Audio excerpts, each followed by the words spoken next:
Hello hi दोस्तों, this is your विज्ञान गुरु विकास सिंह। आज हम शुरू करने जा रहे हैं क्लास 12 का नया चैप्टर जो है इलेक्ट्रोमैग्नेटिक वेव्स। देखो चैप्टर बहुत ही इजी है, बहुत ही सिंपल है, बस इसको थोड़ा सा फोकस दे करके आपको तैयार करना है। चैप्टर में से बहुत ज़्यादा कुछ पूछा नहीं जाता, लेकिन जो पूछा जाता है ना वो बहुत ही सिंपल होता है, बहुत ईजी होता है। चलिए तो शुरुआत करते हैं इस चैप्टर की। सबसे पहले मैं बात करूंगा कि भाई इंट्रोडक्शन यानी इलेक्ट्रोमैग्नेटिक वेव होती क्या है। तो electromagnetic wave is a wave in which electric and magnetic fields are perpendicular to each other and also perpendicular to the direction of propagation. इसका मतलब क्या है कि अगर मेरे पास में कोई इलेक्ट्रोमैग्नेटिक वेव है तो वो क्या होती है।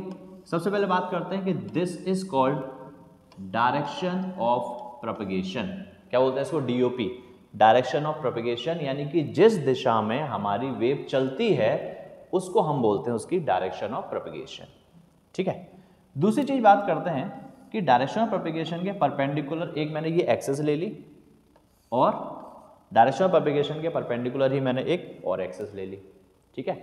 चलिए अब ये जो एक्सिस है, इस एक्सिस के अबाउट में इलेक्ट्रिक फील्ड के वाइब्रेशंस कंसीडर कर लेता हूं।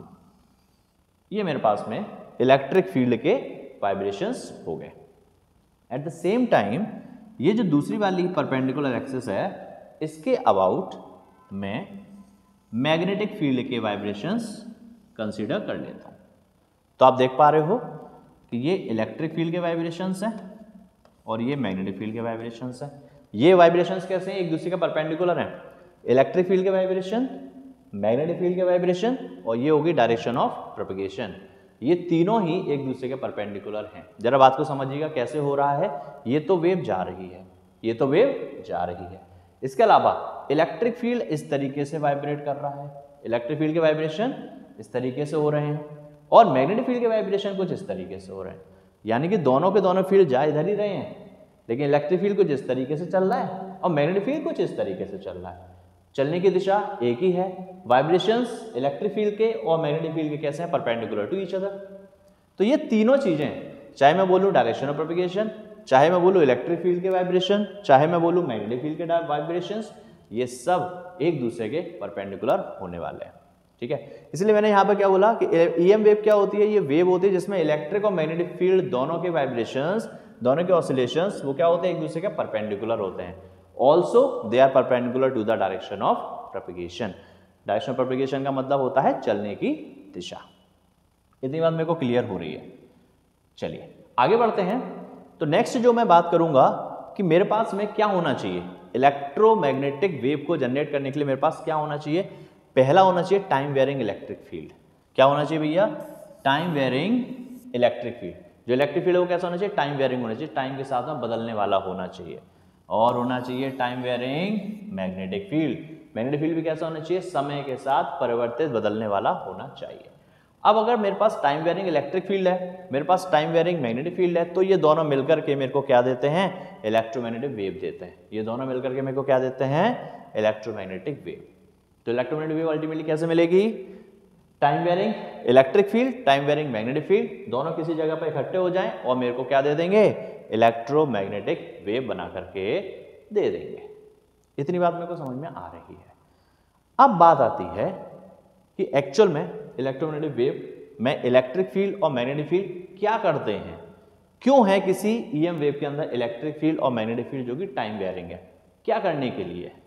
तो इसको क्लियर करने के लिए मैं यहां पर एक सिंपल सी मीम लेकर के आया हूं। ये जो पिक्चर है ये अपने आप में सारी चीजें बता देती है। क्या बोलती है? ये जो पिक्चर को अगर आप देखोगे तो क्या बोलती है कि जो इलेक्ट्रिक फील्ड है वो मैग्नेटिक फील्ड को क्या बोलता है? ईएम वेव के अंदर बात कर रहा हूं। इलेक्ट्रोमैग्नेटिक वेव के अंदर इलेक्ट्रिक फील्ड मैग्नेटिक फील्ड से क्या बोलता है कि मैं तुम्हें भूल जाऊं, ये हो नहीं सकता, और तुम मुझे भूल जाओ, ये मैं होने नहीं दूंगा। तो बात क्या है? बड़ी सिंपल सी है कि ये हमारे पास में हो गया मैग्नेटिक फील्ड और ये रहा इलेक्ट्रिक फील्ड। इलेक्ट्रिक फील्ड क्या बोल रहा है इसको कि मैं तुमको भूलने नहीं दूंगा, यानी तुम मेरा सपोर्ट करो और मैं तुम्हारा सपोर्ट करूंगा। यानी ऑल टाइम जब ईएम वेव चलती है तो ईएम वेव में क्या होता है? इलेक्ट्रिक फील्ड मैग्नेटिक फील्ड को प्रोड्यूस करता है, मैग्नेटिक फील्ड इलेक्ट्रिक फील्ड को प्रोड्यूस करता है। दोनों क्या करते हैं? एक दूसरे को सपोर्ट करते हैं। इलेक्ट्रिक फील्ड मैग्नेटिक फील्ड को प्रोड्यूस कर रहा है, मैग्नेटिक फील्ड इलेक्ट्रिक फील्ड को प्रोड्यूस कर रहा है। तो जब कभी भी ईएम वेव चलेगी तो from the origin electric field magnetic field को, मैग्नेटिक फील्ड इलेक्ट्रिक फील्ड को, इलेक्ट्रिक मैग्नेटिक को, मैग्नेटिक इलेक्ट्रिक को, यही होता चला जाएगा और आपके पास तक वेव पहुंच जाएगी। तो यहां मैंने लिखा हुआ है कि इलेक्ट्रिक एंड मैग्नेटिक फील्ड दोनों ही क्या होते हैं, एक दूसरे के सोर्स होते हैं, यानी इलेक्ट्रिक मैग्नेटिक को प्रोड्यूस करता है, मैग्नेटिक इलेक्ट्रिक को प्रोड्यूस करता है। बात बड़ी ही सिंपल सी चलती जा रही है। चलिए आगे बात करते हैं। तो how are electromagnetic waves produced, electromagnetic wave को प्रोड्यूस कैसे किया जाता है, ये दोनों प्रोड्यूस कैसे होती हैं, how electromagnetic waves are produced. तो देखो प्रोडक्शन का काम ना बहुत सिंपल सा है, जैसा कि हमने क्लास 12th के पहले चैप्टर में पढ़ा हुआ है ना। वहां पे हमने क्या बोला था, वही मैं फिर से यहां बता रहा हूं। क्या होता है कि अगर कोई चार्ज रुका हुआ है, मैं क्या बोल रहा हूं कि अगर कोई चार्ज कैसा भाई, एट रेस्ट, रुका हुआ है, तो ऐसी कंडीशन में उसके चारों तरफ केवल और केवल क्या मिलता है बेटा, इलेक्ट्रिक फील्ड देखने को मिलता है। अगर कोई चार्ज रुका हुआ तो उसके चारों तरफ क्या देखने को मिलेगा, इलेक्ट्रिक फील्ड मिलेगा। अगर वही चार्ज कांस्टेंट वेलोसिटी से चल रहा है तो इलेक्ट्रिक फील्ड तो मिल ही रहा था क्योंकि चार्ज है। अब ये कांस्टेंट वेलोसिटी से चल रहा है तो उसके चारों तरफ मैग्नेटिक फील्ड भी मौजूद होगा। मैंने क्या कहा कि चार्ज रुका हुआ है तो केवल इलेक्ट्रिक फील्ड, चार्ज चल रहा है कांस्टेंट वेलोसिटी से तो इलेक्ट्रिक एंड मैग्नेटिक फील्ड दोनों मौजूद होंगे।